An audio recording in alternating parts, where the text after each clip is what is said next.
March 2nd, 2002, 1:43 a.m. Johnny Cash's phone rang in the darkness of his Hendersonville bedroom. Rick Rubin answered on the first ring. He'd been awake, waiting. Somehow he knew Johnny would call tonight. "Rick," Johnny's voice was barely a whisper, shaking. "I need you to come to the studio, right now, tonight." "John, it's almost 2 in the morning. Are you okay?"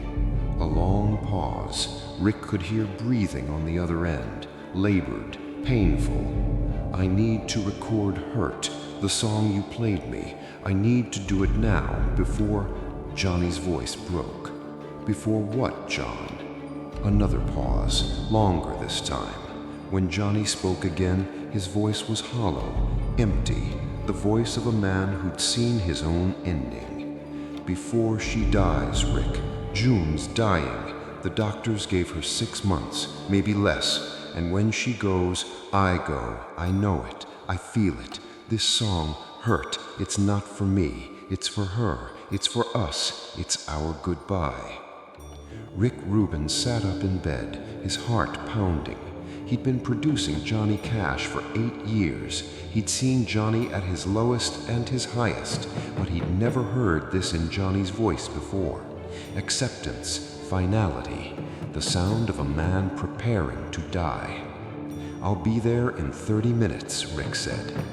That night, in a small studio in Nashville, Johnny Cash recorded the song that would become his epitaph.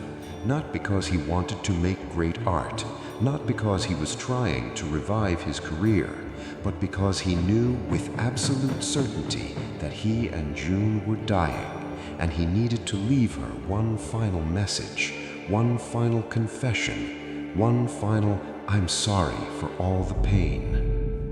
If you want to discover the untold stories behind music's most powerful moments, subscribe now. Hit that notification bell, because what you're about to hear is the story of the song Johnny Cash knew would be his last, the wife he couldn't live without, and the producer who watched 2 legends prepare to leave the world together. 10 years earlier, 1993. Johnny Cash was 61 years old and completely irrelevant. His record label had dropped him. Radio stations wouldn't play his music. He was considered a has-been, a relic. The man in black had faded to gray. Johnny was playing county fairs and casinos, small venues where the audience was mostly people who remembered him from the 1960s. His voice was still powerful, his presence still commanding, but the industry had moved on. Then Rick Rubin called. Rick was 30 years old, a hip-hop and rock producer who'd worked with the Beastie Boys, Red Hot Chili Peppers, and Slayer. He was the last person anyone expected to be interested in Johnny Cash. But Rick had an idea. What if Johnny stopped trying to sound contemporary? What if he went back to basics? Just Johnny, a guitar, and the truth. They met at Johnny's house in 1993. Rick brought an acoustic guitar and a list of songs he thought Johnny should record. Mix of traditional folk songs, gospel, and contemporary rock songs reimagined. "I don't want to make you sound young," Johnny told Rick. "I want to capture who you are right now, at this age, with this voice, this experience."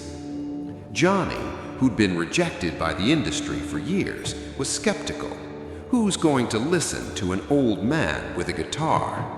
"Everyone," Rick said simply, "if it's honest enough." In 1994, they released American Recordings, just Johnny, his guitar and his voice, raw, unpolished, real. Critics loved it. It won a Grammy. Johnny Cash was relevant again, not as the young rebel from Sun Records, but as an elder statesman, a man who'd lived, suffered, survived, and had stories to tell. Over the next 8 years, Johnny and Rick made 3 more American Recordings albums, each one darker, each one more personal, each one feeling like Johnny was preparing for something. By 2002, Johnny was 70 years old. His health was failing. Diabetes, pneumonia, vision problems. He was in and out of hospitals constantly. And June, his soulmate, his savior, was sick too. January 2002. June Carter Cash was diagnosed with heart valve disease. The doctors were blunt. She needed surgery. The surgery was risky. Her heart was weak. There was a significant chance she wouldn't survive the operation. But without surgery, she'd be dead within 6 months. June, 72 years old, made the decision quickly. I'll do the surgery. I'm not ready to go yet. Johnny, sitting beside her in the doctor's office, held her hand. But inside, he was already breaking. He'd known June since 1956, loved her since 1961, married her in 1968. She'd saved his life when he was drowning in pills. She'd given him stability, love, purpose. She'd been his partner in everything. The thought of losing her was unbearable. That night, Johnny couldn't sleep. He went to his study and wrote in his journal, something he'd done sporadically throughout his life. The entry from January 14th, 2002 reads, "June is sick, really sick. The doctors say surgery, but I see it in their eyes. They're not confident. I should be strong for her, but I'm not strong. Without June, I'm nothing. I'm the drug addict she found in a ditch. I'm the broken man who would have died in that cave. She's my life. If she goes, I go. Simple as that." June's surgery was scheduled for March. She had 2 months to prepare, to get stronger, to say goodbye to everyone, just in case.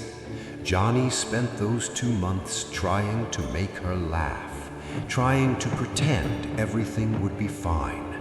But at night, alone in his study, he was preparing for her death, and his own. February 2002. Rick Rubin visited Johnny's house to discuss the next album. They'd been working on American 4, The Man Comes Around. Johnny had recorded several songs already, but Rick had one more he wanted Johnny to consider. "There's this song," Rick said, pulling out a CD. "It's by 9 Inch Nails, industrial rock band, Trent Reznor. The song is called Hurt." Johnny looked skeptical. "Industrial rock? Rick, I'm a country singer." "Just listen," Rick said. He played the song, the original version. Dark, electronic, Trent Reznor's voice singing about addiction, self-destruction, pain, regret. When it finished, Johnny was quiet for a long time.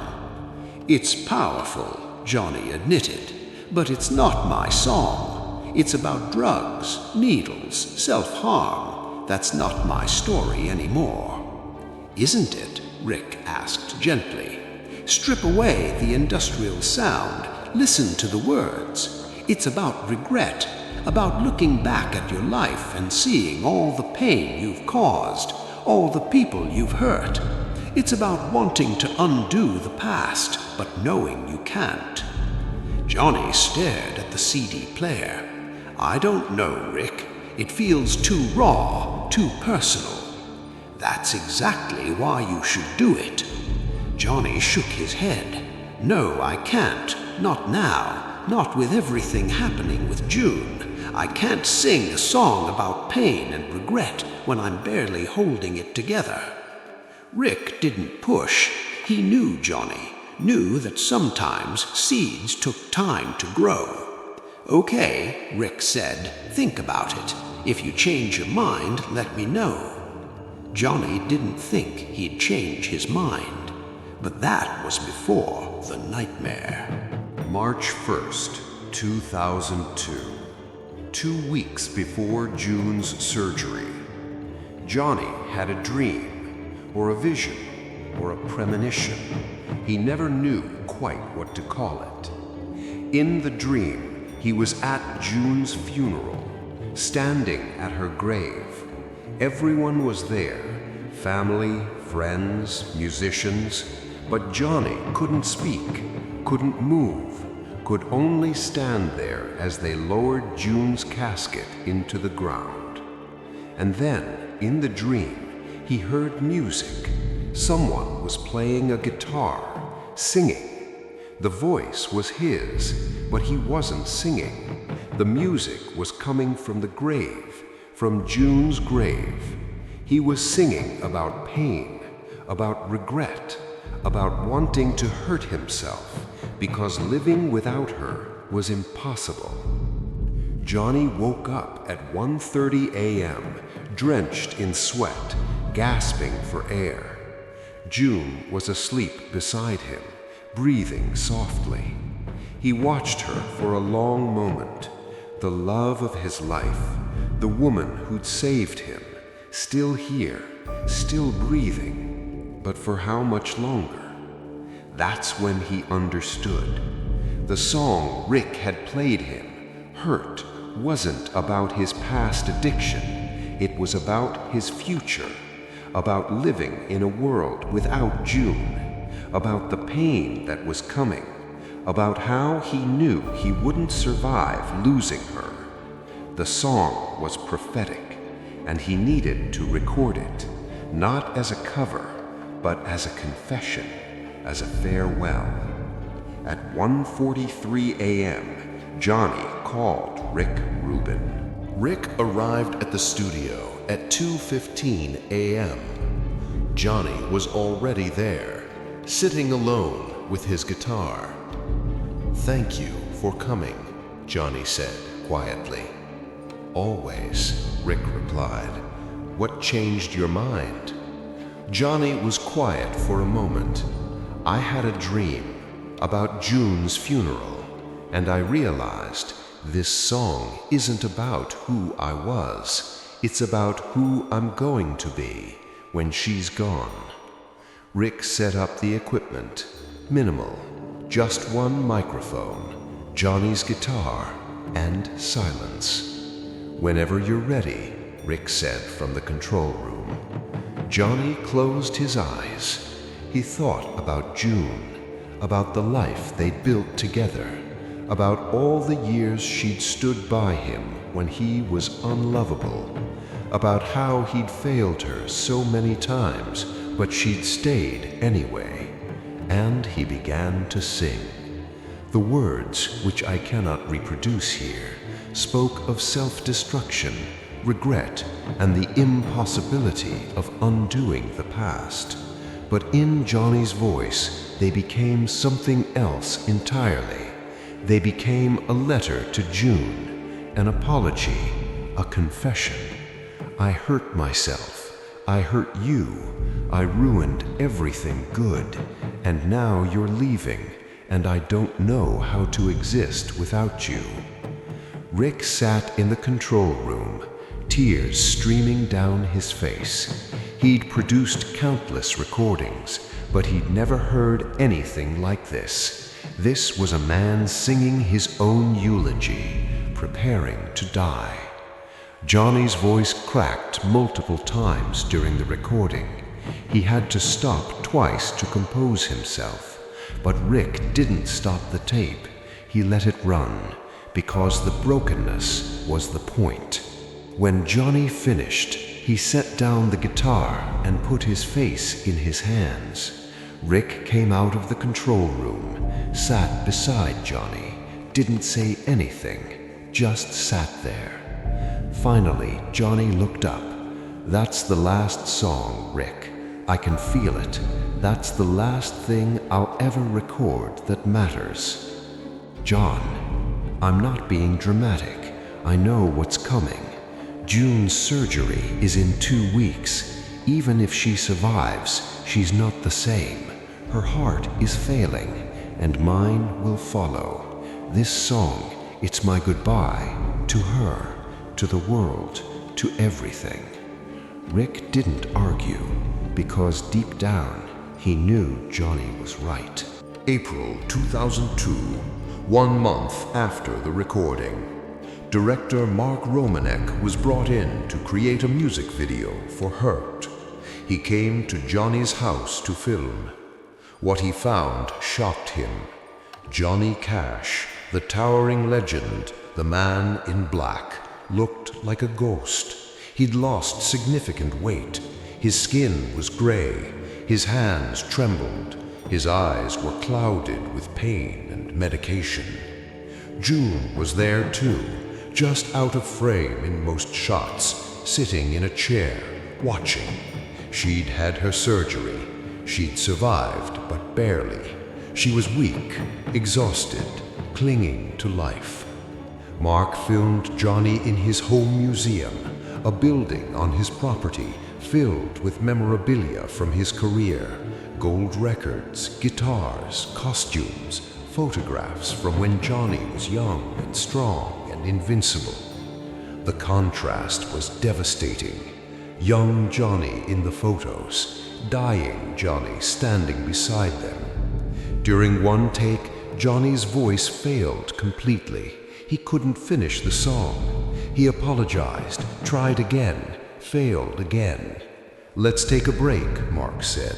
But June, from her chair, called out, "No, keep filming. Show this. Show what time does. Show the truth." So they kept filming. Johnny's broken voice, his trembling hands, June in the background, tears streaming down her face as she watched her husband prepare to leave the world. At one point in the video, Johnny pours wine over a table covered with food, a metaphor for waste, for excess, for destroying good things. His hands were shaking so badly that he spilled the wine everywhere. Mark kept the take because it was real. The video ends with a quick shot of June, watching Johnny, knowing. When filming wrapped, Johnny hugged Mark. "Thank you for showing the truth." "Are you sure you want people to see you like this?" Mark asked gently. "I'm dying," Johnny said simply. "Everyone knows it. Might as well be honest about it." The video was released in 2003. It immediately went viral, before viral was even a term people used. MTV played it constantly. The internet exploded with reactions. People weren't watching a music video. They were watching a man's final testimony. Trent Reznor, who wrote the original song, said, "I just lost my girlfriend because that song isn't mine anymore. It's Johnny's." June died in May 2003. Complications from surgery. Her heart finally gave out. Johnny was holding her hand when she passed. Their children were there. The room was full of love. But Johnny was silent. He didn't cry, didn't speak, just sat there, holding her hand long after she was gone. At the funeral, Johnny tried to speak, couldn't, stood at the podium for 2 full minutes in silence before sitting back down. His son, John Carter Cash, spoke for him. "Dad wanted you to know that June was his everything, and now his everything is gone." After the funeral, Johnny went home, to the empty house, to the bed they'd shared for 35 years. Rick Rubin called him that evening. "John, I'm so sorry." Johnny's voice was flat, empty. "She's gone, Rick. I know. The song, Hurt, I recorded it because I knew this was coming, and now it's here, and I don't know how to do this, how to be alive without her."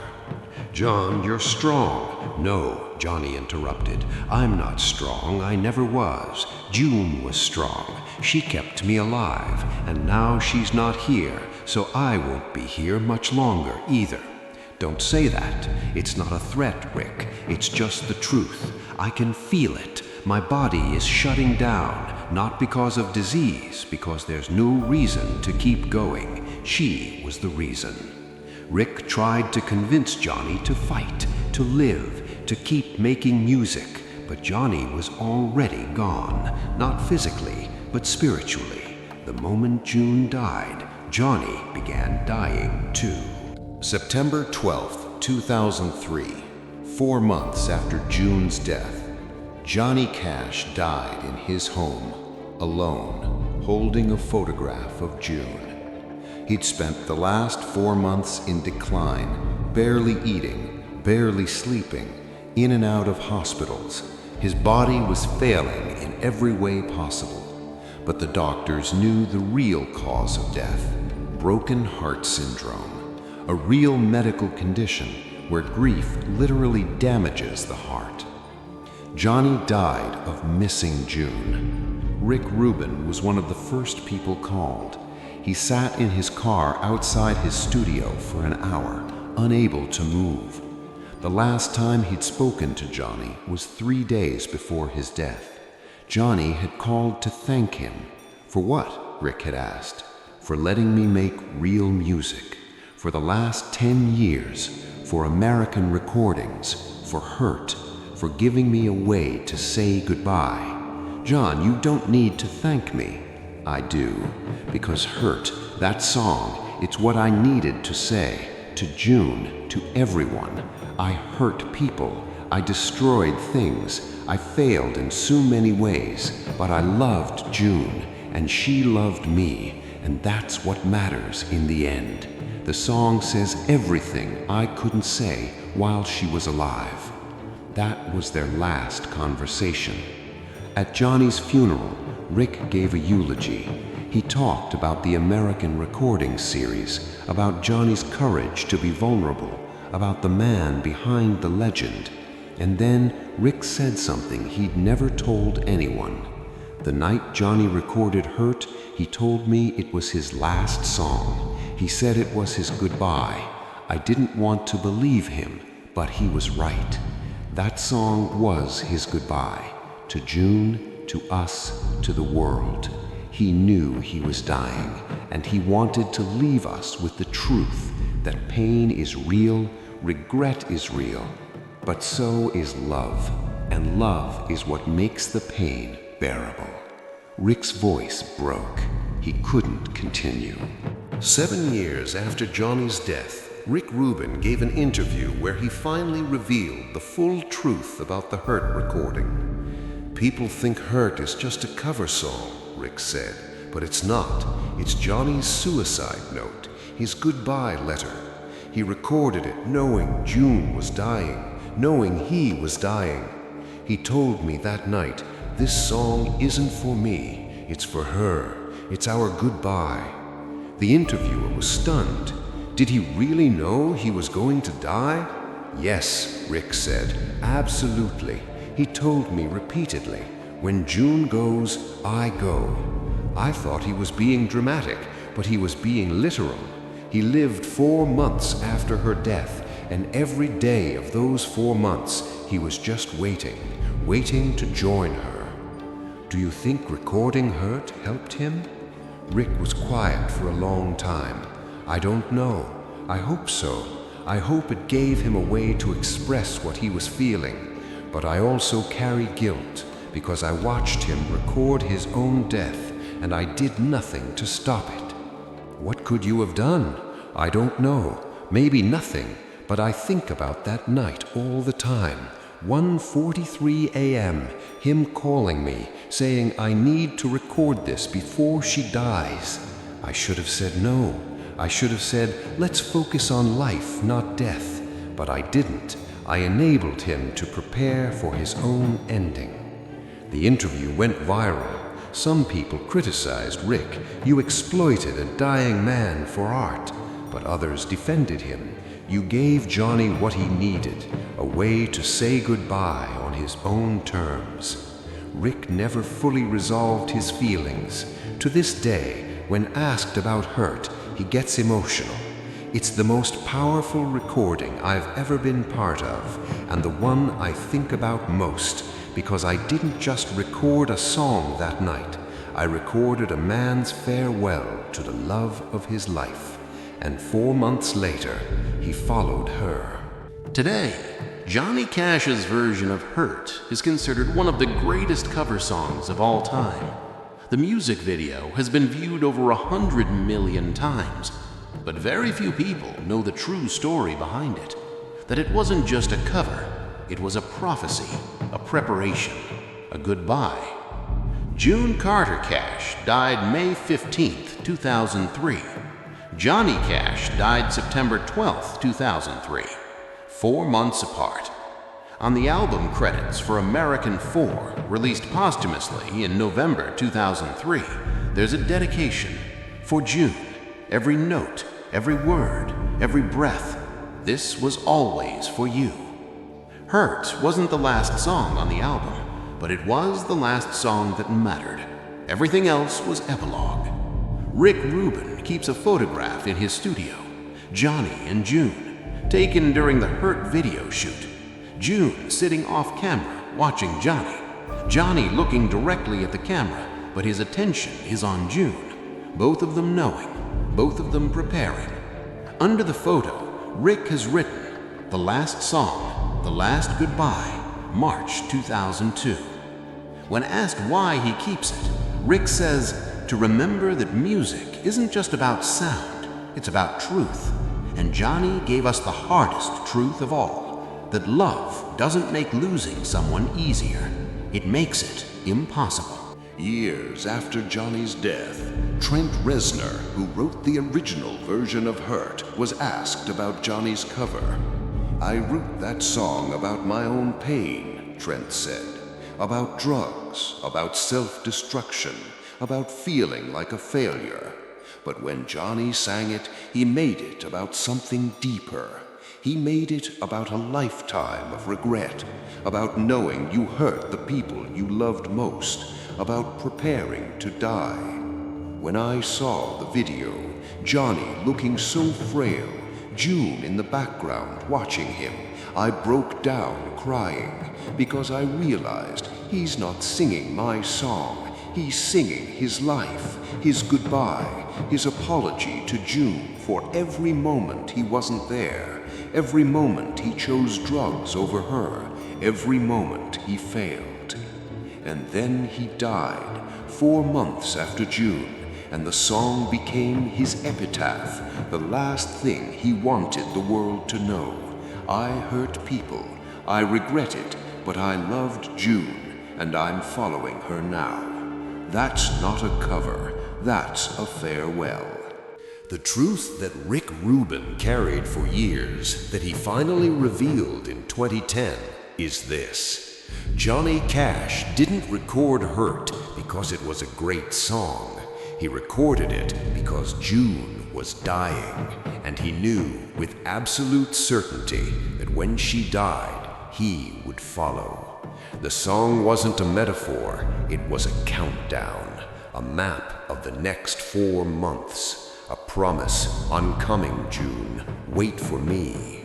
And he kept that promise 4 months to the day, because Johnny Cash and June Carter Cash were never meant to be apart, not in life, and certainly not in death. If this story broke your heart, if you understand the pain of losing someone you can't live without, hit that subscribe button. Share this with someone who needs to know that love is real, even when it ends. Comment below, who would you follow into death? And don't forget that notification bell for more untold stories about the moments when music becomes something more than art. It becomes farewell.